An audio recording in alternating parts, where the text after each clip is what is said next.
How to turn off navigation bar vibration on your Android phone. In this video is a step-by-step tutorial.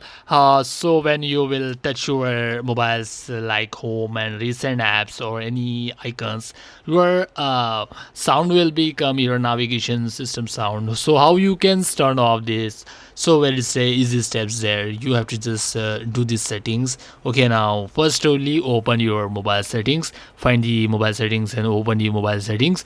So after opening the mobile setting, just I will brightness for my mobile, so you have to just view the clear. Okay, so now you can see here after opening the mobile settings, just every time you tap the back, home and reset apps navigations buttons, this will be guide show you how to disable navigation button vibrations. So just find here sound and vibrations settings. So after click on the sound and vibration settings, now you have to just see here system sound and many or settings are there here. So just you have to click on the system sound. Okay, so now you can see touch indications. Okay, just this is on, just turn off this, so your navigation just vibration will be off. Okay, doing these settings.